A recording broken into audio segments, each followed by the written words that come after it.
Steve Jobs disait que, je cite, « La seule façon de faire du bon travail est d'aimer ce que vous faites. Et si vous n'avez pas encore trouvé, continuez à chercher. » Nous ici avons trouvé notre vocation et ce que j'adore par-dessus tout est de vous faire découvrir les secrets du jargon parlementaire. Bonjour à tous.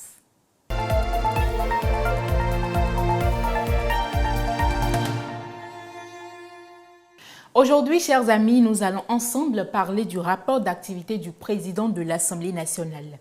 Pour le législateur béninois, la reddition de comptes est l'un des piliers de la démocratie et de la bonne gouvernance, car aucun élu ou autorité publique ne peut disposer des ressources de l'État sans en rendre compte. C'est pour cela que, une fois par an, le président de la République vient à l'Assemblée nationale pour présenter son message sur l'état de la nation. Dans ce message, il présente et décrit comment les fonds publics ont été gérés en une année. Eh bien, chers amis, ce même exercice existe ici aussi à l'Assemblée nationale qui est, comme vous le savez, la deuxième institution de l'État.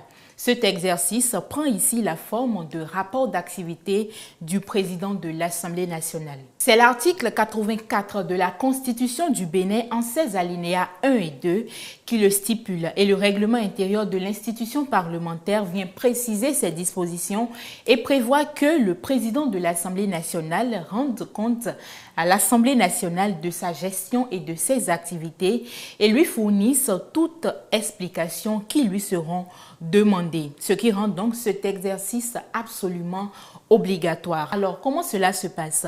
Au début de chaque session ordinaire, le président de l'Assemblée nationale doit produire un rapport d'activité. Il a donc l'obligation de produire 2 rapports d'activité par an.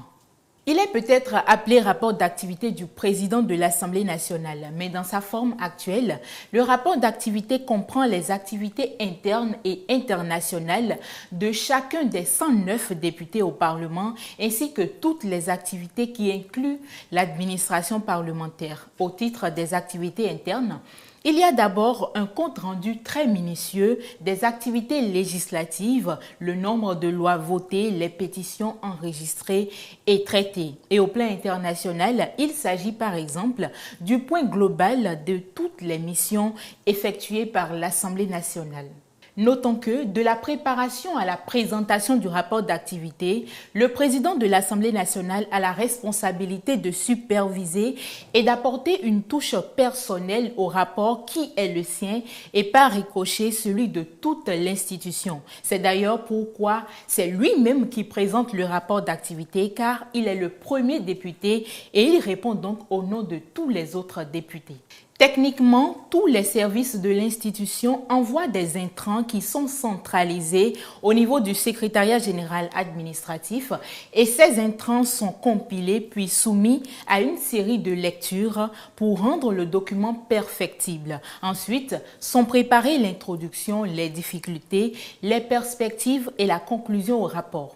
Nonobstant le fait que le rapport d'activité porte chacune de leurs marques, les députés insatisfaits de son contenu ont pleinement le droit de le rejeter. Une situation qui, selon les dispositions textuelles actuelles qui régissent l'Assemblée nationale, pourrait conduire à la destitution du président de l'Assemblée nationale. Cela pour vous montrer à quel point le législateur béninois est intransigeant sur les questions de bonne gouvernance et de démocratie. Voilà, c'est déjà tout pour aujourd'hui. Retrouvez-moi dans le prochain numéro du Lexique parlementaire pour découvrir d'autres thèmes passionnants du jargon parlementaire. D'ici là, permettez-moi de vous dire à très bientôt.